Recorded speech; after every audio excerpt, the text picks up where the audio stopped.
So behavioral science, we have a lot of the terms in our nomenclature already. Nudge theory, cognitive bias, et cetera, et cetera. Instead of doing traditional introductions, what I'd really love to hear from each of you is what drew you to this particular topic in the first place. So Marianne, I'm going to start with you. Obviously, you've had a long career in forensics and done a lot of work for a lot of clients around the globe. What drew you to behavioral science in that particular context? So my perspective is from spending over 20 years of my professional life investigating large-scale fraud and corruption around the world.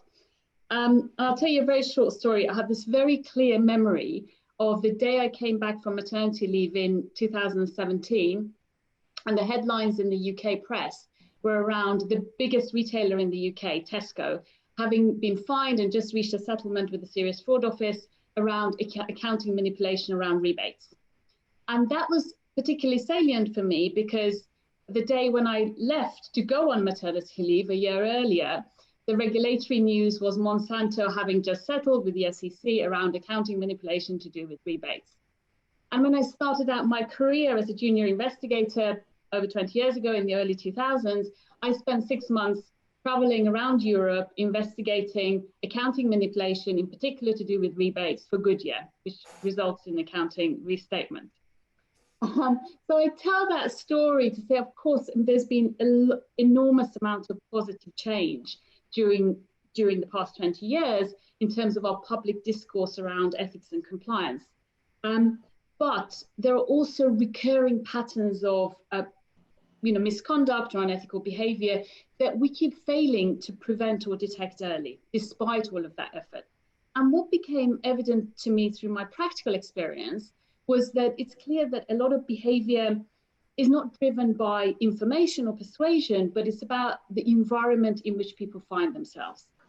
And by changing that environment, we can change the way in which choices are made. We can transform that final decision. So in order to understand the principles of behavioral science, to understand more about human behavior, I went back to university to study for a master's in behavioral science. And now with my team, we use these principles to support our clients in the way they design their ethics and compliance. Can't wait to dive into that a little bit more. Katie, you come to this particular topic from the perspective of employee relations, human resources, and the ethics office at US Bank. Can you talk a little bit about what that journey was like to you and sort of how you came to the place that you are now? Sure, Erica. My background is as an employment lawyer and an HR leader. And then an ethics leader. And so I've spent my entire professional career thinking about why employees do the wrong thing. And as Maryam said, it's so rarely a failure to have the right policies, the right rules. It's about the environment and it's about the culture of the organization. I took my current role which was to build the standalone ethics office at the bank in January of 2017. When our industry was really reeling from a pretty significant scandal around sales practices. And when you look at what happened in that situation, there's been a lot written about it, but it really came down to the culture of the organization and the environment. And what I think about is, our employees know what's really going on.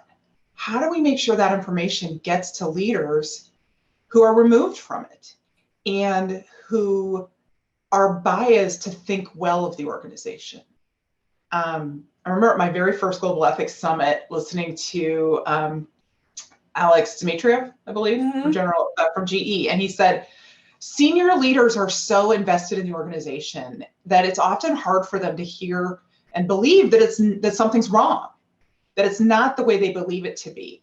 And so as I think about that, how do I help leaders have an open mind? How do I help leaders manage their own biases to believe things to be a certain way so that our employees can have a voice? And so I came to it from the perspective of, we talk about having a speak up culture. I need us to have a listen up culture.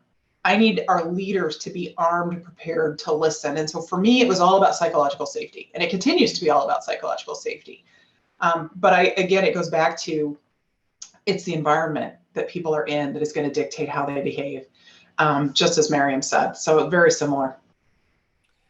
Matt, flipping the question around for you, because you're the cognitive psychologist on the panel, how did you come from that discipline into compliance?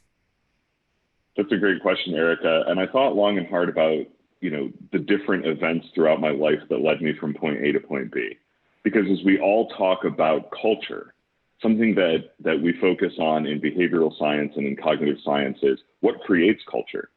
So thinking about how to define it is important, but what drives it? How does it get there? And so for me, that piece is really understanding why people do the things they do, why they think the things they think, and what part of their perception creates their own version of reality.